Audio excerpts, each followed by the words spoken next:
You're worth waiting for.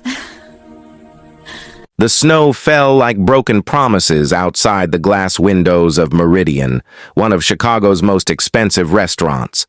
And Rachel Mitchell sat in her rusted Honda Civic 3 blocks away, crying into her hands. She was 47 minutes late to a blind date she never should have agreed to in the first place. Her babysitter had canceled last minute. Her 6-year-old daughter Sophie had thrown up twice from what seemed like a stomach bug, and the check engine light had flickered on during the desperate drive across town. Rachel was a 32-year-old single mother working double shifts as a hospital nurse, living paycheck to paycheck in a 1-bedroom apartment where the heater only worked half the time. She had no business being here, pretending she belonged in a world of white tablecloths and wine lists that cost more than her monthly grocery budget. Her best friend Hannah had set up this date weeks ago, insisting that Rachel deserved one night of happiness after 2 years of surviving alone following her divorce from a man who had chosen gambling over his family. The man waiting inside was supposedly successful, kind, and genuinely interested in meeting her. But looking at herself in the rearview mirror with mascara-streaked cheeks and wearing a blue dress she had bought from a thrift store 5 years ago, Rachel felt like a fraud. She pulled out her phone to send a cancellation text, her fingers trembling, when another message appeared from Hannah saying the man had just texted asking if everything was okay and that he was happy to wait as long as she needed. If you believe in second chances, in kindness, and in the power of hope when everything seems lost, please hit that like button, drop a comment sharing your thoughts, and subscribe to this channel. Your support means the world, and it helps us bring more stories of real human connection to life. Rachel took a shaking breath, wiped her tears, and checked on Sophie through the baby monitor app connected to her neighbor's phone. Mrs. Chen had finally agreed to watch her after the original sitter bailed, and Sophie was sleeping peacefully now. Rachel whispered a prayer, fixed her makeup as best she could, and walked through the snow toward the restaurant, her worn boots crunching against the frozen sidewalk. When she pushed through the heavy doors, warmth and the gentle sound of piano music enveloped her, along with the judgmental stares of impeccably dressed diners. The hostess looked her up and down with barely concealed disdain, but before she could speak, a man stood up from a corner table near the window. He was tall, probably in his late 30s, with kind brown eyes and an easy smile that seemed to reach all the way to his soul. He wore a perfectly tailored navy suit, but there was nothing intimidating about him as he walked toward her with genuine warmth. This was Nathan Cross, and though Rachel didn't know it yet, he was the CEO of a major medical technology company that partnered with hospitals across the country, including the one where she worked. He had built his success from nothing after growing up in foster care, and he had specifically asked Hannah to introduce him to someone real, someone who understood struggle and appreciated the simple things in life. "Rachel?" he asked gently, and when she nodded, still frozen with embarrassment, he simply smiled wider. "I'm Nathan. I'm so glad you made it.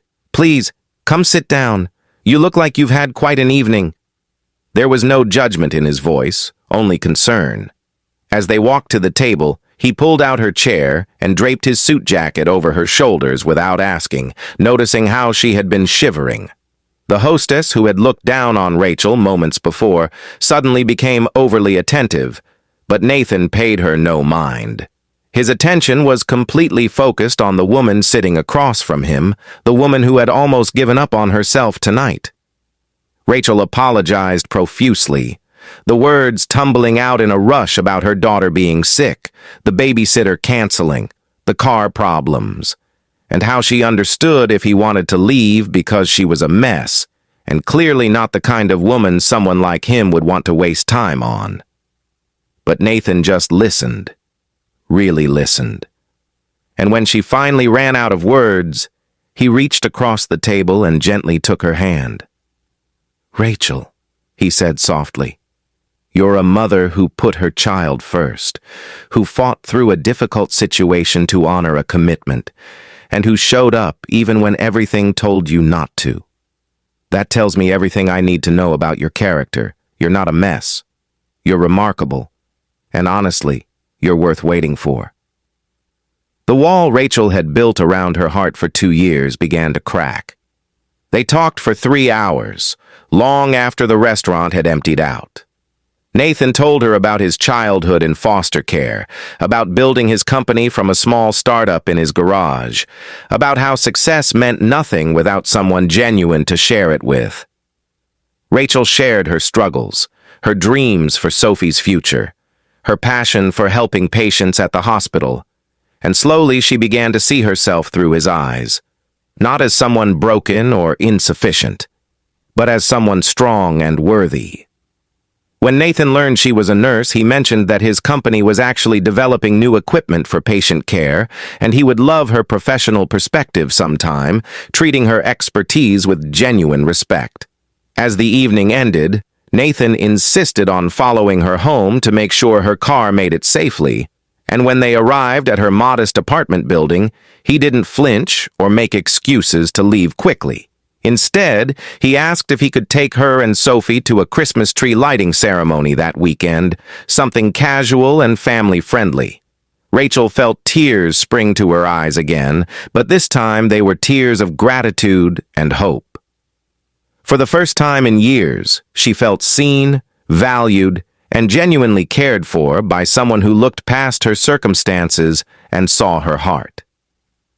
If this story touched your heart, if you believe in the magic of genuine connection and second chances, please take a moment to like this video, share it with someone who needs hope today, and let us know in the comments what this story meant to you.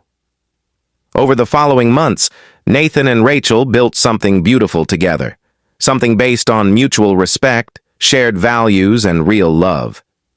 He never tried to rescue her or fix her life, but he walked beside her as an equal partner.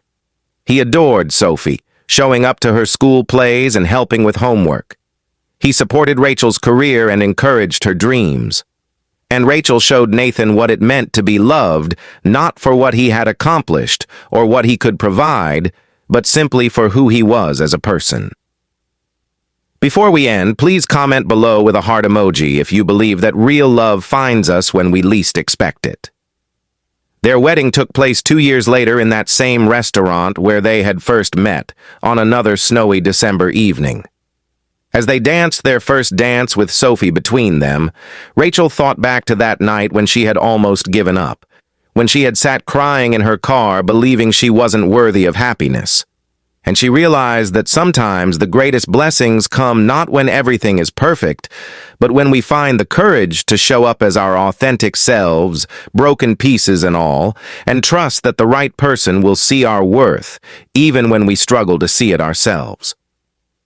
Nathan had waited for her that first night, but more importantly, he had waited his whole life for someone exactly like her, someone real, someone brave, someone worth everything.